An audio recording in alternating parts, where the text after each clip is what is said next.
It's Thursday, September 30th, and this is now on H&N. This is really special. This is very significant to me on my cultural side as a native Hawaiian. After a months-long pause, Kilauea is once again erupting at its summit. We have new video of the fiery fountains as high as 100 feet, flooding the floor of Halemaumau Crater with lava. I think it's amazing. And we'll have a chat about what this latest eruption means for the air quality. Since Kilauea hasn't been erupting for a while, it's been VOG-free for the Big Island as well as the rest of the state. But that's likely to change. Right now, the park remains open 24 hours a day. And we have tips for the thousands expected to flock to Volcanoes National Park to see Madame Pele in action. All this and more coming up on This Is Now.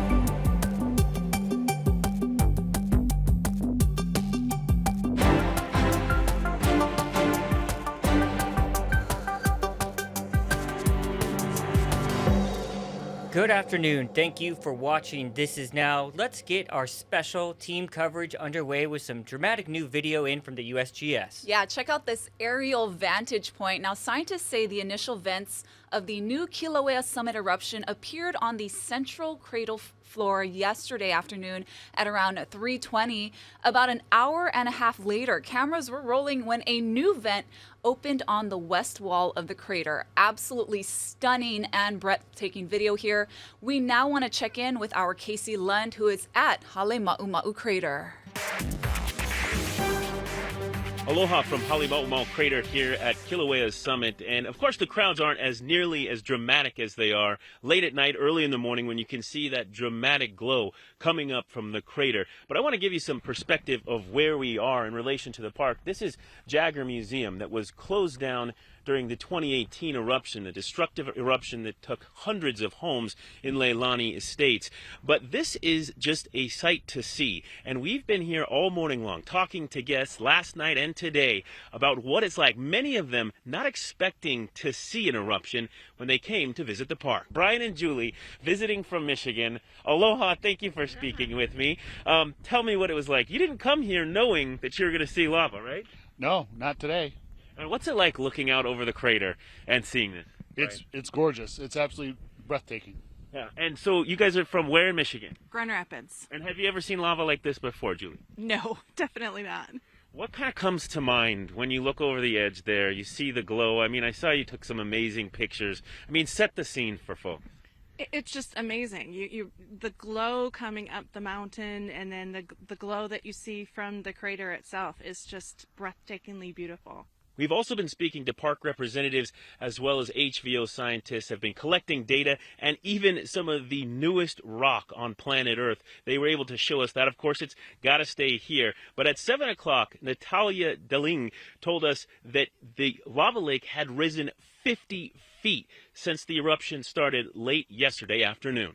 And Natalia, you have something to show us, and I realize it's going to stay here in Kilauea, though, but what do you have in your hand there? I have some of the world's youngest rock. This erupted from the volcano last night, and we picked it up around midnight this morning. And tell me what you do when you collect those samples. Tell me a little bit about the work that you're doing down at the lava lake, as close as you can get, of course. Yeah, we are quite a ways above the lava lake and on the rim, wearing a lot of protective gear. But we're doing a lot of observations and doing a lot of videos to analyze later. Right now, we're just making sure that we understand what the activity is, make sure that we can keep people safe and let people know what the information is. Later, we'll be doing analyses on the samples that we collected this morning. Yeah, and I know that there are several different teams doing several different types of work, so I don't want to put you on the spot, but can you give us an idea of where the most activity is in relation to where we're at here, Jagger Museum, and what's happening down there, and if you can give us an update, what's happening this morning? Sure, so all the activity is confined to Halemaumau. So we have fountaining, we have fissures, and we have lava lake activity. All that is within Halemaumau, so it's all confined for the present. Seismic activity, tilt, etc., that's all showing that it's in the summit region. It hasn't gone elsewhere. What will really bring people back into the park is if that lava lake rises enough where visitors can actually view active flowing lava from these safe viewing areas. Right now, of course, the best images that we're able to bring you are from the sky, mostly gathered by USGS and the folks that are on the ground in the crater down there. Right now, again, the best news to report is that the surrounding communities are safe. Reporting at Halemaumau Crater, I'm Casey Lund. Now back to you. The eruption has been keeping the team at the Hawaiian Volcano Observatory very busy. And to help break down the science of what's happening now, here's geophysicist Andy Ellis. Yeah, the western vent continues to erupt. The lava fountains that you mentioned last night, they were measuring between 20 and 25 meters in height. This morning, our field crews report that they're measuring between 10 and 12 meters per height. So they're about half the height that they were last night, but it's still an active eruption. We're taking our measurements. It's a new process for us too. Every eruption is different. At the very moment, we see the eruption being contained to the Halemaumau Crater, and our staff and scientists are actively monitoring data as the eruption progresses. How does your staff monitor something like this? Are you guys in the air, on the ground? Where are you watching this from? We monitor the volcano and all the volcanoes on island through a variety of different types of instrumentation. All of the ways that you mentioned. My expertise is in geodesy, which is the study of how the surface of the Earth deforms. And so the instrumentation that my team is using are tilt meters and GPS instrumentation. So the tilt meters, we also saw precursory activity just a few minutes before the active lava reached the surface. And that was, coincided with the seismic activity. It was about less than an hour before we saw the lava at the surface. And those trends are now decreasing. It's consistent with deflation, which is consistent with an active lava eruption. Our scientists also use seismicity and seismic instruments, and then in the field observations as well. We also have crews out measuring gas quantities and doing flyovers in helicopters to get better views and measurements of the active lava lake. Very cool job. How does this compare to, past eruptions? Are there any clues or signs that we're seeing right now that could tell us, what's going to happen in the coming days or the coming months? Eruptions are very unpredictable. All the staff are currently and actively and will continue monitoring all of our data streams to see if there's any indication or signs of migration. So far, this is proving to be a different type of eruption, but time will tell. Yeah.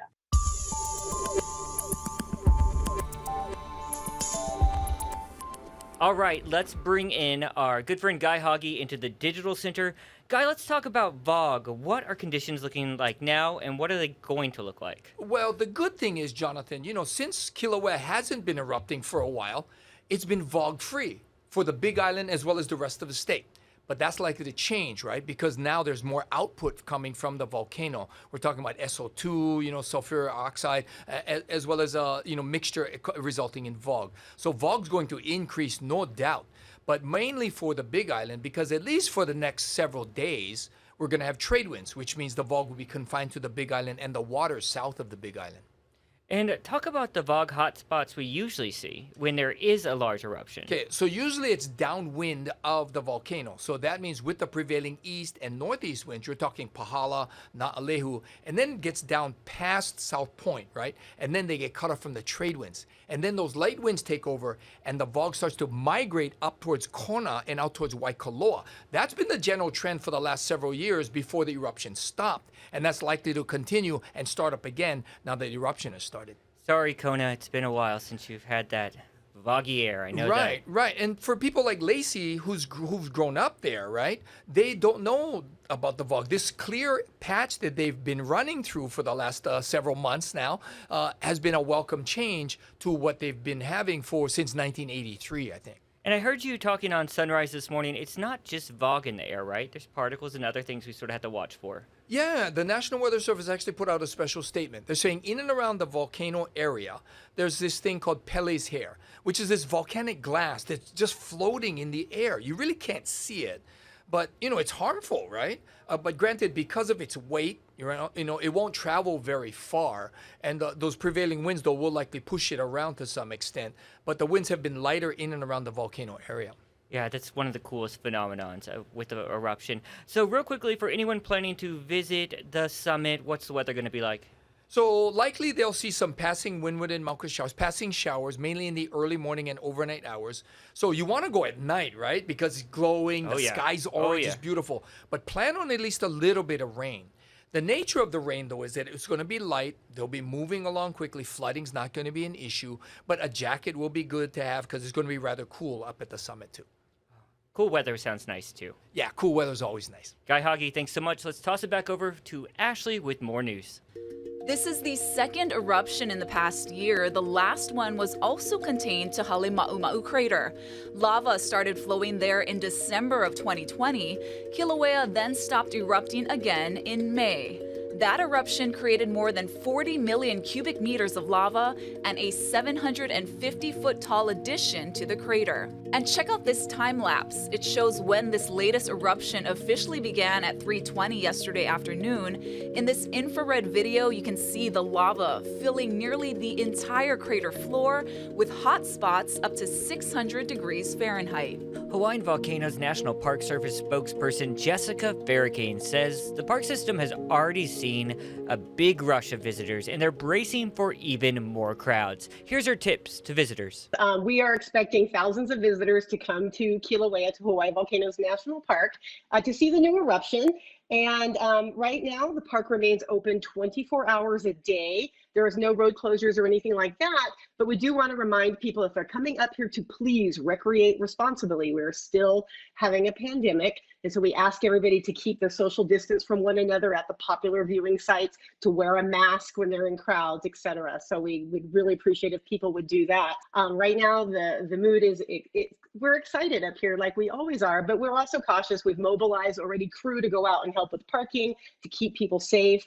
And also to remind people, if you're coming up here to Kilauea to see it, the eruption, drive slowly, drive safely. Expect long waits to get into the park right now, and bring your flashlight when you come, because a lot of our viewing areas are dark, so you can enjoy a nice dark experience up here and see the glowing lava, see the stars, etc. So please bring a flashlight. And I would encourage people to really check the park website. It's nps.gov/Hawaii Volcanoes. We've already updated volcanic eruption information. There are the USGS webcams are there. Any kind of closure or alert or safety information you need is right there. All right, Jessica Farrakane, spokeswoman for the HVO National Park. You guys, our coverage will continue all evening long here at H&N. A live report coming up at 4. We'll also have more coverage coming up in just a little bit in this newscast. But now let's get to the latest coronavirus news. The state health department is reporting 12 more COVID-related deaths today. There are 10 fatalities on Oahu, 5 men and 5 women, ranging in age from their 30s to their 80s. The other 2 deaths are on the Big Island, a woman in her 40s and a man in his 50s. The state is also reporting 332 new COVID cases today. Oahu has the majority with 220 infections. Kauai County separately reporting 25 new cases. Meanwhile, mass community COVID testing is underway at Aloha Stadium. The drive-through test site is run by the Honolulu Fire Department and will continue throughout the month. Billy V has more on how you can get the tests. Thank you very much. We are in the drive-through stall for COVID testing. We're going to show you how it works. I'm joined by Battalion Chief Damian Kaholilio, and good morning. Good morning and welcome. Thank you very much. So once again, I'm here for the COVID test. How does this work? Well, you drive on in. First thing, we want to make sure everyone's safe. So we ask that you put your vehicle in park and turn the engine off. Good. We'll have our mask on, our shields, and our medical gloves to keep everyone safe. And this is the test. This is what it looks like. If you go ahead and open it up. Okay. That card inside is yours to keep. It has the code that you would need to get your results later on. Okay, and that's the code back there, the barcode. Very good. That's the one. Okay. All right, so first thing is we take the collection tube out. Collection tube. Right. Okay. And we can pop off the cap. Pop off the cap. Keep that nearby. Keep it nearby. Yep. Okay. Okay, next thing is reach in and grab your swab. Swab. Yep. Oh, I dropped it in my lap. Okay, there we go. Yep, and so we open that up. Pull it apart. Great, grab that stick side. Okay. Okay, so the self-administered test. So now what we do, right, pull your mask down. We're gonna go 5 times, about 3/4 inch in. Okay. Big circles, yep. Big circles. 1, 2, 3, 4, 5. And then the other side. 1, 2, 3, 4, 5. Good. Okay. And now swab down right Swab into down. the tube. Got it. Yep. Put the cap on, make Cap sure on. it's tight, Okay. and back into the collection bag. Up. Mask back on. Okay. Back in the collection bag, squeeze the air out, Out, air out. and Seal. you are done. Okay. Seal. Seal it up. Okay. The That's it. collection bucket, and we have a bucket for your trash also. Oh, very good. There Okay. you go. And you're done, Billy. Now, That's how quick do I and get easy. the results? So in about 3 days, you'll get results, notification of your results by email Okay. or by text message. And then you go onto the site, you get your result there using that code as a verification that that test result actually belongs to you. Okay. So Quick and very, easy. very easy. Once again, this is happening here at Aloha Stadium. What time? It's 10 o'clock to 2 o'clock, Tuesdays, Thursdays, 10 to 4 on Sundays. There are 3 other sites, and they are located at? Waianae District Park on Sundays.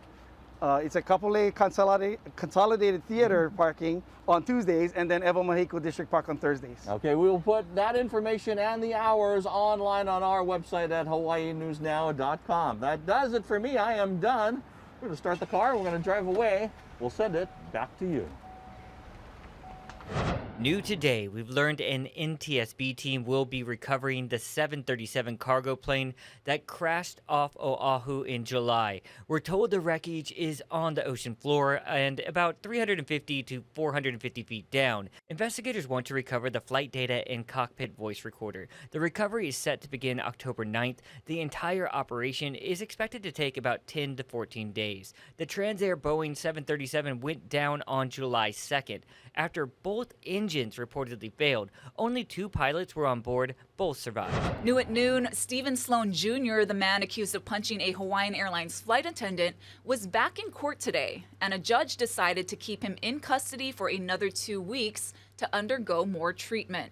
The assistant U.S. attorney says he's concerned about Sloan's mental health, saying Sloan has been hearing voices for weeks, has a drug problem, and is a danger because of the unprovoked attack on the flight attendant.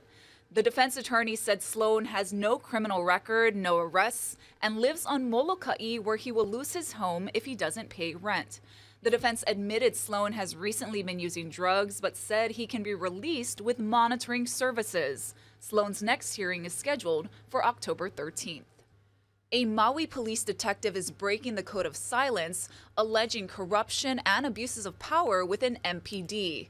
Among the accusations, he says a patrolman was abducted by other officers to be interrogated about a high-profile leak. Chelsea Davis has the exclusive details. I got nothing to gain or lose. I can retire anytime. Detective Christopher Schmidt has served 25 years in the Maui Police Department. But before he turns in his badge and a new chief is chosen, this Army veteran wants his community to know what's going on. I can come forward, and I feel it's my duty to, because there's a lot of young patrolmen that are out there that are fearful now. Everything has to do with who the next chief is. Schmidt says the fear stems from a November 7th incident at Queen Ka'ahumanu Center when then police chief Tivoli Fa'aumu reversed into a parked motorcycle, then left. The surveillance video was posted online, which provoked a frantic search for the leak. Multiple sources tell us 2 officers in the Criminal Intelligence Unit, an elite team under the chief's direction, picked up the patrolman who responded to the chief's hit and run and drove him out to remote Kahakuloa, about an hour away from Kahului and outside of cell phone contact, and interrogated him. They continuously asked him about Chief Fa'aumu's accident video, which got leaked to the media. Was not only questioned about the video over and over, they brought up his family, said something to the effect of, well, you got a family, right? They reminded him of, you got a long career with MPD, you don't want to mess that up. After the officer was dropped off, he filed a report complaining he was abducted with MPD's Criminal Investigation Division, where Detective Schmidt is assigned. He really believes he got kidnapped. He really believes it. Nearly a year later, no charges have been filed, and Schmidt says he's faced hostility and retaliation when he asked his lieutenant about what happened. Not only was there not a kidnapping, there wasn't even a unlawful imprisonment, and I even said, there wasn't even a harassment? And he said, no, it didn't meet the threshold, and and he got angry. Detective Schmidt says after that, tensions grew and eventually exploded. He says the lieutenant blew up. After me taking 10, 15 minutes, 5, 10, 50, whatever it was, of swearing and malicious and false accusations against me, to me finally not being able to put up with it anymore and swearing back at the person. What he stated to me very, very clearly was, go home. Schmidt says he did as he was told, but then he was marked AWOL and docked $1,500 pay. Detective Schmidt says for him, speaking up is not about the money, it's about the integrity. My duty to the department as well as to the county is to expose this, to make this clear so it can be properly investigated. Maui PD said in a statement, the allegations of abduction are currently under investigation and there are no further details at this time. Detective Schmidt says the best way to end what he considers corruption in the department is to pick a chief from outside of the department. The commission is in the final stage of that selection process and they're taking public comments tomorrow and interviewing the 5 finalists on Friday. Reporting from Kahului, I'm Chelsea Davis for Hawaii News Now. All right, let's take you live to Washington, D.C. We have this live video feed coming into the H&N Digital Center. We got some breaking news, too, regarding that potential shutdown, right, Ash? Right. With just hours to spare, Congress avoided a partial government shutdown by passing legislation to fund the government through December 3rd. Now, the bill is on its way to President Biden's desk for his signature.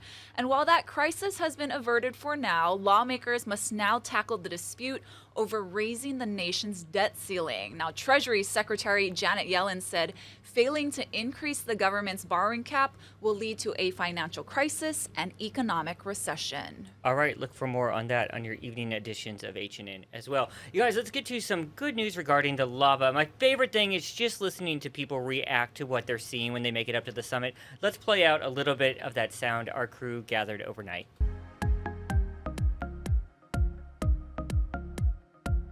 I think it's amazing. That's pretty cool. There's red skies. It's beautiful tonight. There's like only 2 stars out. Very foggy. I think the clouds are mostly coming from the rain. Like it's making it more bigger, you know? New Hampshire, Texas. What kind of experience is this for your son? What do you think, Carson? The first. What did he say? Did you say it's a volcano? Yeah, it's a volcano. It's pretty crazy. He was clapping for it. I mean, it's beautiful. Like, I mean, we didn't realize that it was erupting. Pretty unreal. We just came visiting and surprisingly this is going off, so, you know, we had to stop by, check it out. Yeah, it's like such a magnificent color and it's so beautiful. Yeah. It's wild. This is really special. This is very significant to me on my cultural side as a Native Hawaiian. And as a Christian, it's great because this is like God's created. So I'm just here to give homage to both of my loves, my culture and my relationship with God. I cannot get enough of the video, really. And that's why we've separated out and posted a bunch of individual clips on your H&N streaming platform. So if you haven't downloaded the app and you haven't got enough lava video, download the H&N streaming app and you can see more stuff like this. This brand new video of that fissure at the bottom of the crater there. I can, again, not get enough of it. How jealous are you of Casey right now? Beyond. As soon as eruption was called yesterday afternoon, he was the first to volunteer and on the way. I know. He had a little trouble getting there, but he made it for the 10. did. If you didn't see the 10, it was pretty funny. You guys, again, Casey's going to be back live at 4 with Ashley at First at 4 in KHNL. You will not want to miss that. So we'll have another update tomorrow as well right here at This Is Now. Have a great and safe afternoon, everyone. Aloha.